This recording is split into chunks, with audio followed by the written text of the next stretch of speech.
जो औरत इन चीजों का दान करती है उनके पति कंगाल हो सकते हैं। हिंदू धर्म शास्त्रों के अनुसार घर की खुशहाली के लिए दान पुण्य करना बहुत ही अच्छा माना जाता है। दान करने से पुण्य फल की प्राप्ति होती है, इसीलिए कभी कभी दान जैसा पुण्य करने के बाद भी जीवन में कई बार परेशानियों का सामना करते रहना पड़ता है। बनते काम बिगड़ जाते हैं, घर में कंगाली आ सकती है। दरअसल कुछ ऐसे वास्तु दोष होते हैं जिन्हें हम जाने अनजाने कर देते हैं।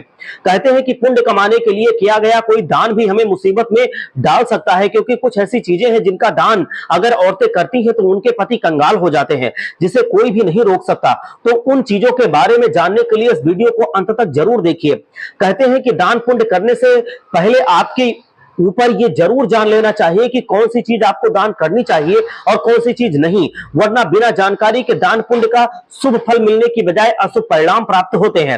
आइए जान लेते हैं कि औरतों को कौन कौन सी चीजें बिल्कुल भी दान नहीं करनी चाहिए, वरना घर कंगाल हो सकता है। सभी जानते हैं कि किसी गरीब को कपड़े का दान करना शुभ होता है, लेकिन उसे अगर आप अपने पहने हुए फुटे पुराने कपड़े दान में देते हैं तो माता लक्ष्मी आपसे जरूर नाराज हो जाती हैं, जिसकी वजह से आपको कई परेशानियों का सामना करना पड़ता है। इसीलिए कभी भी किसी गरीब को फटे पुराने कपड़े दान नहीं करना चाहिए, इसको दान देने से बचना चाहिए। वही कपड़े दे जो पहले पहनने लायक हो, या फिर संभव हो तो नए कपड़े खरीद कर दें तो शुभ रहेगा।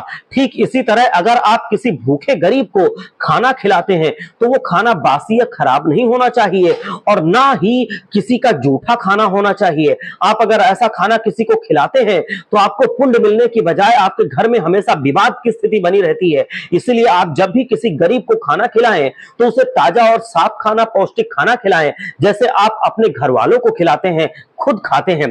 कहते हैं कि झाड़ू का दान औरतों को गलती से भी नहीं करना चाहिए, क्योंकि झाड़ू में लक्ष्मी जी का वास होता है। सूप का दान भी नहीं करना चाहिए।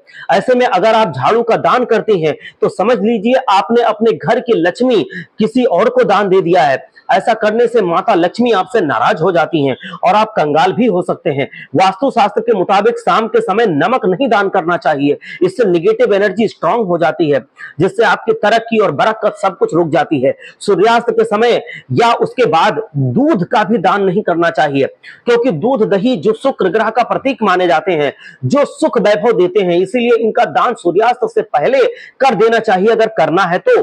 दूध का संबंध चंद्रमा के साथ सूर्य ग्रह के होने से है।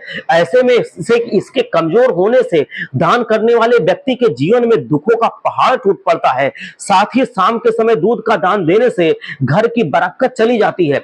शाम के समय पैसे का देन लेन करने से हमें बचना चाहिए, महालक्ष्मी इससे आपसे नाराज हो सकती हैं, क्योंकि सूर्यास्त के समय मां लक्ष्मी का हमारे घर में आगमन होता है, और अगर हम महालक्ष्मी को उस समय पर दान कर देंगे तो वो हमसे रूठ जाएंगी कि हम उनका सत्कार सम्मान करने के बजाय उनको दान कर रहे हैं, घर से निकाल रहे हैं। इससे महालक्ष्मी जी रूठ जाती हैं, तो इससे आप सब लोग बच कर रहें। हर हर महादेव। जय लक्ष्मी माता, जय लक्ष्मी माता।